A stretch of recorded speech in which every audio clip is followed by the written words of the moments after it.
My beloveds, come close. Let us sit a while in the circle of truth, where the lamps of wisdom burn bright, and the air is thick with the scent of memory. Let us speak with grace. Let us speak with fire. Let us speak with the trembling courage of a soul that has lived long enough to know what matters, and who must be left behind. Time, you see, is not a beggar. It does not plead. It is a king that marches on unbothered by our regrets or apologies. And as we grow older, the leaves of our lives begin to fall, soft, golden, and final. In this sacred season of silver hair and soft bones, we must be wise with what remains. We must guard our joy like a pearl and protect our peace as though it were the last breath in our body. Now hear me when I say, not everyone who walks with you is meant to stay with you. Not everyone who shares your blood deserves to share your time. Yes, I said it, even family. Sometimes especially family. Let me tell you about 5 people you must avoid in old age, even if their names are written in your family Bible. Oh, beloved, let me speak now of the quiet devastation that lives in the shadows of love, the subtle cruelty wrapped in memory, the kind that walks into a room and smiles at you, all the while tightening a rope you didn't even know was around your neck. These are not strangers, no. They are people you once held in your arms, fed from your own hands, prayed over in the midnight hours. They are the ones who now look at you and see not the woman of wisdom you have become, nor the man of trials endured and survived, but a version of you frozen in time. They are the manipulators of memories, and God help us, some of them call us family. There is a grief in growing old that nobody warns you about. They talk about the aching bones and the forgetting of names, but they don't speak on the heartache that comes from being misremembered. Of having your life, your love, your sacrifices reduced to a handful of cherry-picked moments used against you. Oh yes, some people use your past as a weapon, not because they've forgotten, but because they remember too selectively. They remember your failures with perfect clarity, and your kindness only in blurred sketches. You gave so much. You gave when you were running on empty. You sacrificed the better parts of your youth for their comfort, your laughter for their nourishment. And now they sit across from you, tea in hand, tongue sharpened like a blade, and say, "You were never really there for me." My Lord, what a sentence. A sentence that erases the sleepless nights, the anxious days, the bent knees on a bedroom floor as you cried to God. Just let them be all right. They forget the times you chose their joy over your own. They forget the jobs you took that broke your back, but paid their tuition. They forget the meals you skipped so their plate could be full. But they remember that one day, yes, that one bitter day, when you snapped, when you were tired, when you made a mistake. And they hang that moment around your neck like it defines you, as if that stumble tells the whole story, as if grace is not for you. Child, I want you to understand something deeply. You are not your worst day. You are not your mistakes. You are not the anger you felt when you were overwhelmed, nor the silence you gave when your spirit was too broken to speak. You are the sum of every rising, every time you stood back up when life tried to pin you down. You are the echo of every prayer whispered in the dark, the light in every room you ever entered. Do not let anyone, not even your children, not even your kin, rewrite your narrative with shame. You see, people who manipulate your memories are trying to own your truth. They want to wear the crown of victimhood, while you bear the burden of the villain. But let me tell you, truth cannot be undone. It may be buried for a season, dressed up in false tales and exaggerated wounds, but eventually, like the morning sun, it breaks through. And still we forgive. We always do, don't we? We forgive with hands still trembling from the last wound. We open the door again and again, hoping they'll see us. Really see us. Not the ghost of who we were, but the soul of who we are now. But some people don't want to see you healed. Some people prefer the version of you they can control. The one who's forever apologizing, forever explaining, forever trying to earn love that should have been freely given.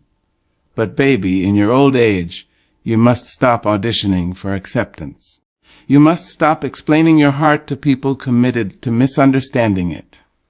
Let them sit in their version of the past if they must. Let them dwell in old rooms filled with dust and blame.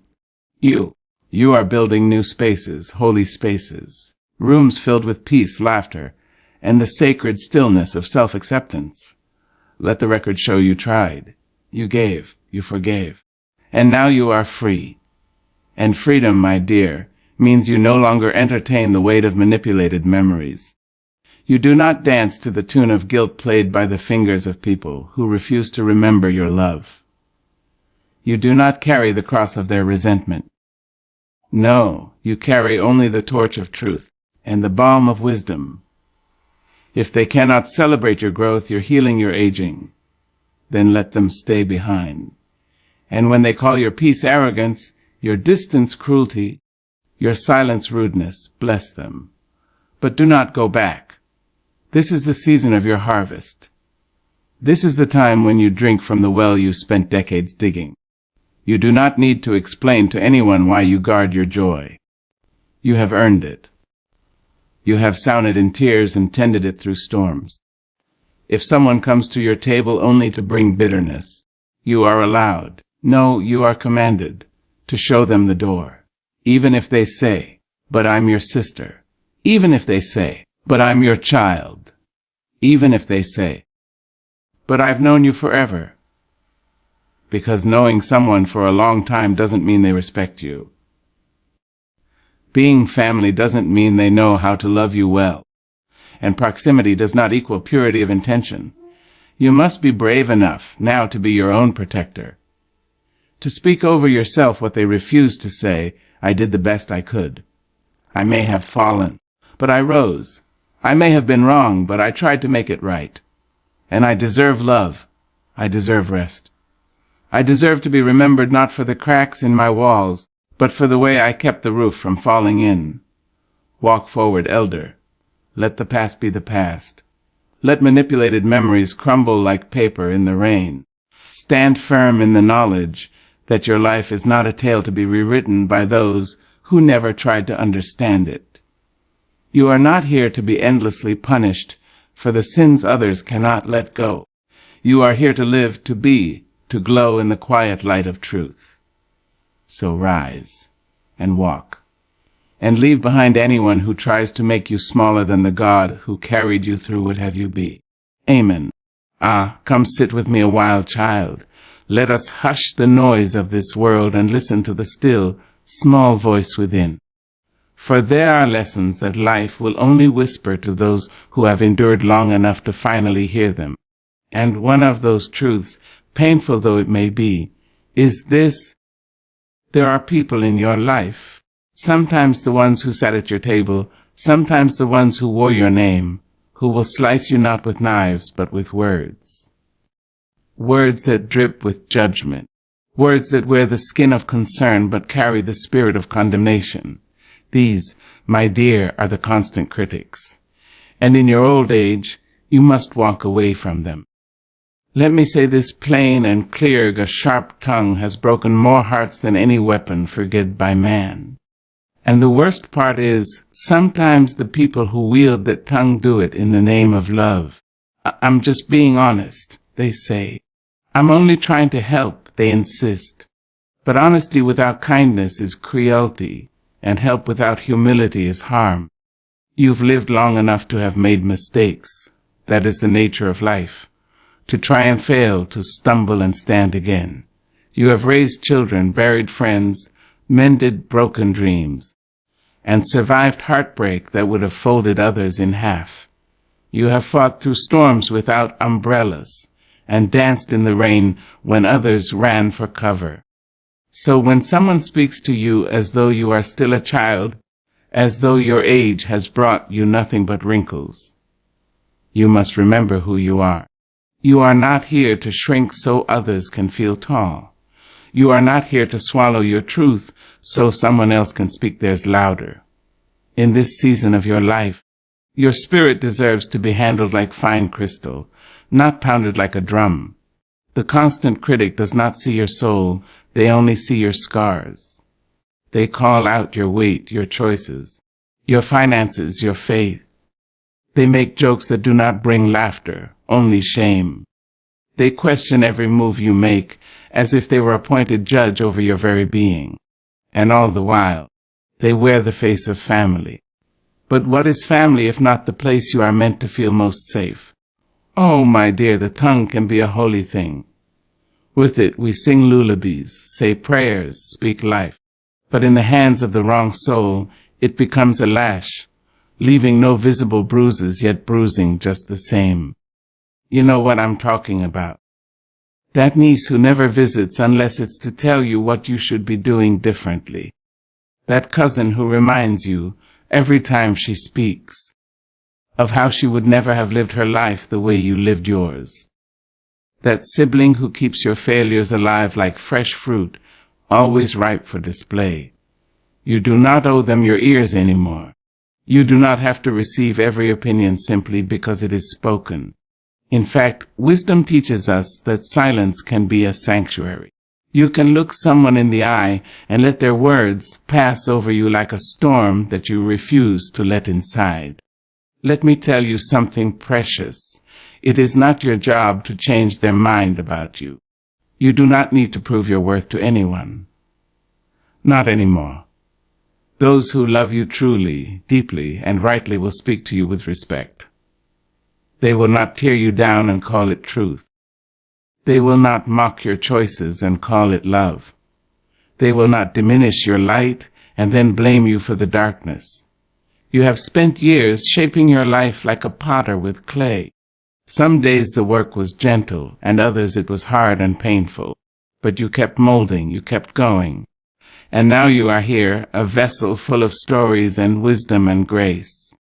Don't you dare let someone who hasn't walked your journey tell you how to wear your crown. When the constant critic opens their mouth, what they reveal is not your flaws, but their own fear, their need to control, their discomfort with your freedom. You must not bend to it. You must not allow their bitterness to infect your peace. Now, I am not saying don't listen to wisdom. No, ma'am. No, sir. A loving word of correction from a soul rooted in gentleness can be a gift. But if it comes with ridicule, if it steals your joy and sows doubt in your spirit, then it is not love. It is a chain. And in this chapter of your life, you are not meant to wear chains. You are meant to soar. So bless them, yes. Wish them well. Pray that their hearts soften, that their mouths find sweetness. But do not keep walking into rooms where your dignity must defend itself. Don't keep answering phones that only bring static and sting. You have earned your peace. You have earned your joy. You have earned the right to sit in your own presence and know that it is good. Speak life to yourself when no one else will. Wrap your own arms around your weary soul and whisper, "You did well, beloved. You did well." And then live, laugh loud. Dress in colors that feel like sunlight. Eat the cake. Wear the hat. Take the nap. Let your life be an answer to every critic, not in words, but in peace. You don't need their permission to be proud of yourself. You don't need their approval to walk in joy. The God who brought you through every valley is still with you now, placing balm on your soul and whispering, "Well done, my child." So the next time the constant critic comes knocking, whether in person, over the phone, or in your memory, open the door not with bitterness, but with boundaries. Say, "I love you, but I love myself too, and I will no longer sit at tables where I am the meal. Walk on elder, head high, soul free, and let no one, dim your light with the dullness of their own. For you are the poetry of survival, the hymn of hope, the living evidence that grace still works miracles." Amen. Come closer now, my dear. Let me sit beside you and tell you something you already know deep in your bones, but maybe you've been too kind, too faithful, too hopeful to speak aloud. Let me tell you the truth about a certain kind of presence. A presence that wears a smile but feeds on your peace, that leans on you but never lifts you. These are the takers. The ones who come to your life not to add to it, but to draw from it, again and again and again. And in the soft twilight of your years, you must let them go. Now, don't mistake my meaning. There is a beauty in giving, a sacredness in pouring out of oneself, especially for those we love. But there comes a time, a holy, powerful time, when the soul can no longer afford to be emptied by people who never come to fill. You see, child, there are folk in your life who only know how to take. They take your time. They take your kindness. They take your strength, your resources, your peace of mind. And they never look back. Never once ask, how are you really? Never say, let me give to you for a change. They come with problems but no prayers. They come with complaints but no compassion. And you keep giving. Because that's who you are. Because you've always been the strong one, the dependable one. The one who finds a way, holds up the roof even while the walls fall down. But hear me now, beloved, strength is not just in carrying others. It's in knowing when to put them down. The takers, they know your spirit. They know your soft heart and your open door. And so they arrive, again and again, with empty hands and heavy burdens. And when they leave you drained, doubting, diminished. And you begin to wonder if you are allowed to rest. If you are allowed to say, not today. If you are allowed to be something other than useful. Oh, my darling, let me say it plain, you are not a resource. You are a soul. You are not a well to be dipped into whenever someone is thirsty. You are not a ladder to be climbed, or a wallet to be opened, or a shoulder to be cried on without ever being asked. What do you need? Some of the takers carry your blood. Some carry your history. Some share your last name. But love, true love, doesn't take without also giving. It doesn't keep score, but it keeps balance. And if the scales have been tipped for too long, if the weight has always been on your side, then you must consider this. Maybe what they call love is only need. There is a quiet kind of grief that comes from realizing that some people only see your value in what you can do for them, not in who you are, not in the wisdom you carry, or the stories etched into your skin, or the light you still shine even after all you've been through. Just what you can give, just what they can get. And Lord knows you've given. You gave when you were tired. You gave when you were broke. You gave when no one else gave to you. And now you have reached a season where your giving should be met with gratitude, not expectation. You don't owe anyone your exhaustion. You don't owe anyone your last breath, your last dollar, your last ounce of peace. You owe your self-care. You owe your self-preservation. You owe yourself joy. And let me tell you something beautiful. There is no shame in turning away from those who only come to take. That is not selfishness. That is sacred self-respect. That is honoring the divine in you. That is saying to God, yes, I believe I am worthy of peace too. See, takers will twist your kindness into guilt. They'll make you feel wrong for choosing rest, for setting limits, for finally saying no. But boundaries are not betrayal. They are love wrapped in wisdom. They are a soft but firm declaration. I am not infinite, and I will not be consumed. In your older years, every moment is golden. Every breath, every laugh, every quiet morning. Don't spend that gold on people who do not value it. Don't give your golden years to the same people who could not appreciate your iron ones. And when they come knocking, when they come calling, when they come needing again, search your heart. Ask yourself, does this bring peace? Does this bring love? Does this bring reciprocity? If the answer is no, then let silence be your answer. Let them find someone else to carry what they've refused to carry for themselves. Let them learn that love is not entitlement. Let them discover that your door no longer swings open for those who never brought more than need. Now you may feel guilt, that old familiar weight.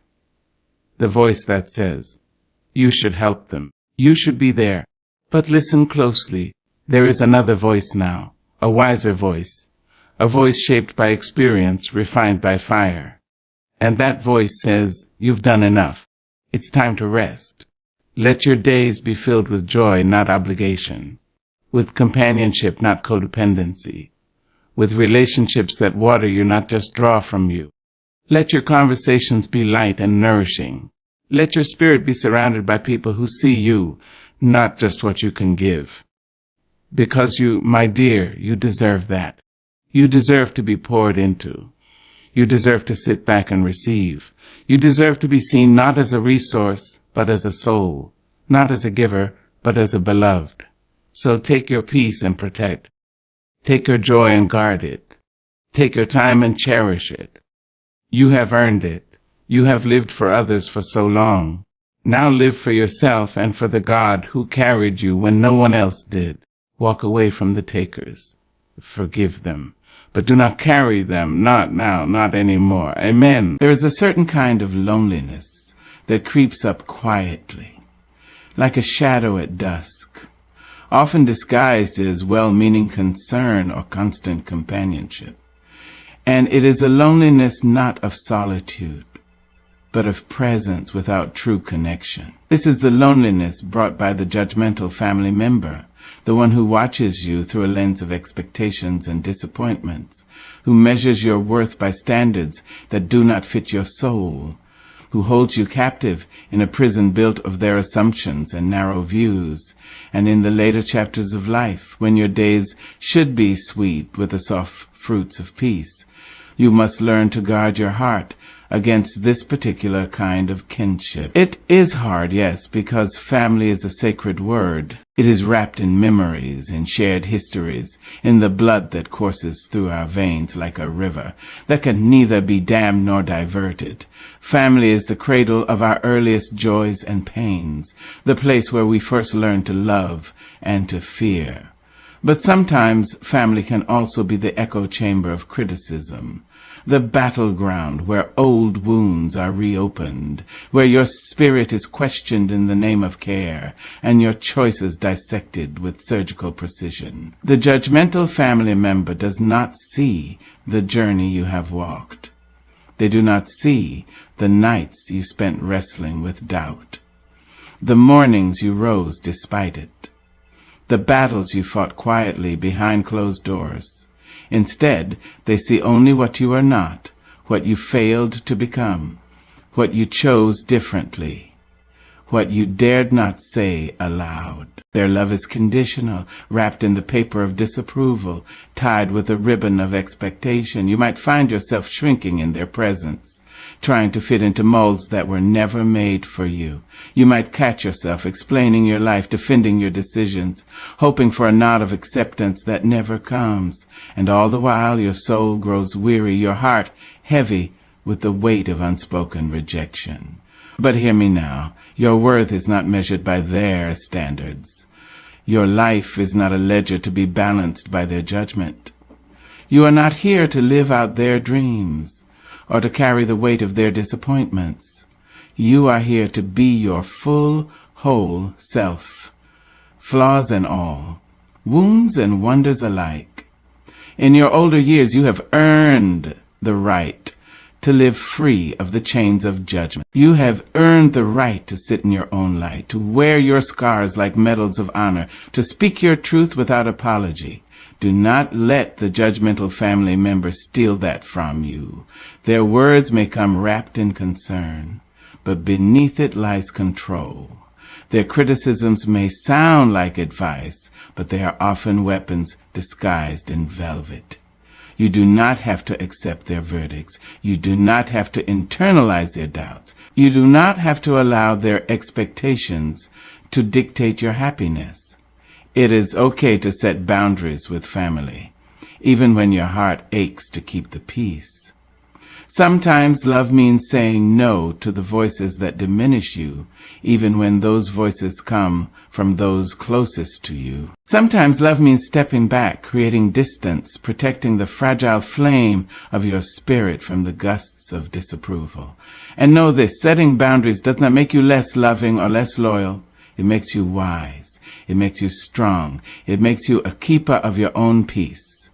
Because you cannot pour from an empty cup.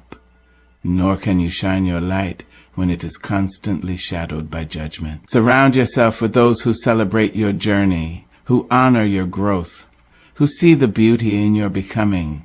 Seek the company of souls who offer encouragement without condition, who listen without interrupting with their own opinions, who love you not in spite of your imperfections, but because of them. Remember, family is not only those who share your blood, but also those who share your heart. You have the power to choose who sits at your table, who holds space for you, who walks beside you in this season of your life. When the judgmental family member tries to close the door on your dreams, open a window to new possibilities.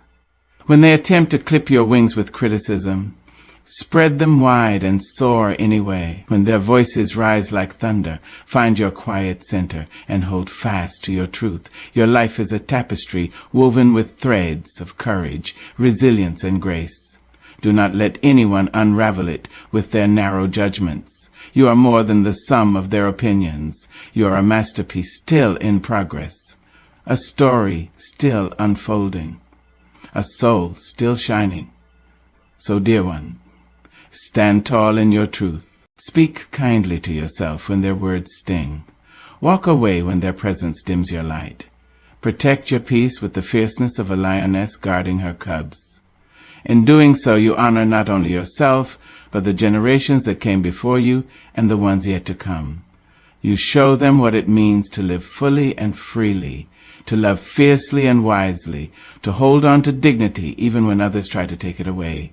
May you find the strength to rise above judgment, the courage to embrace your true self, and the grace to forgive, not for their sake, but for yours.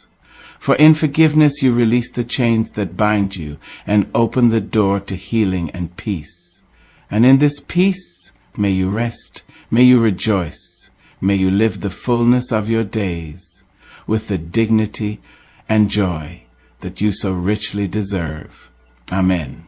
There is a quiet danger that often goes unnoticed until it has already crept into the very fabric of your life.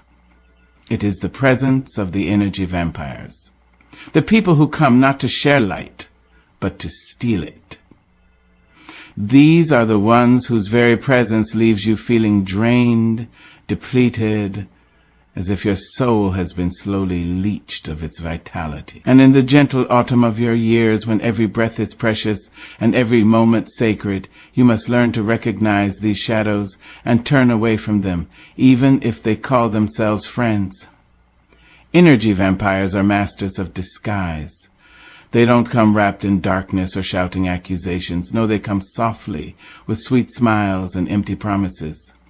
They come bearing tales of woe, complaints that never end, needs that never cease. And when they leave, you find yourself hollowed out, exhausted, wondering where your strength has gone. They suck the joy from the room like a slow, relentless storm, leaving behind a silence heavy with emptiness. These vampires do not understand the sacredness of your energy.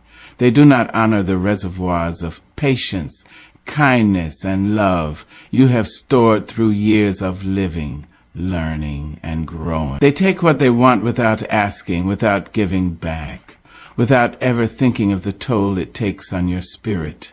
In youth, we sometimes believe that all pain shared is a burden lightened, that if we listen long enough and give enough, the balance will right itself. But as the years unfold, wisdom teaches us otherwise. Not every sharing is equal, not every listener is kind, not every giver receives in return. And so it is that in your older age you must guard your energy as fiercely as you would guard your heart. This is not cruelty, it is survival, it is self-love. You see, our energy is the currency of our souls. It fuels our passions, our connections, our very will to live. When it is drained, even the brightest day can seem dull. Even the sweetest joy can feel bitter. The energy vampire does not see this. They do not see that their endless need is a wound they have not healed, a hunger they do not feed from within. Instead, they seek to feed from others, unaware or uncaring of the damage left in their wake. But you, my beloved, have walked a long road. You have faced storms that bent you, but did not break you. You have carried burdens that would have crushed lesser souls. And you have learned that your energy is precious, that your spirit is a garden that must be tended with care. So how do you protect this garden? First, you must recognize the vampire when they come. Notice the weight they leave behind, the heaviness in your chest, the weariness in your bones. Notice how your mood shifts after encounters with them, how your smile feels forced and your laughter hollow. Then you must set boundaries, firm, loving boundaries. It is okay to say, I cannot carry this right now. It is okay to walk away from conversations that drain you. It is okay to protect your time and space.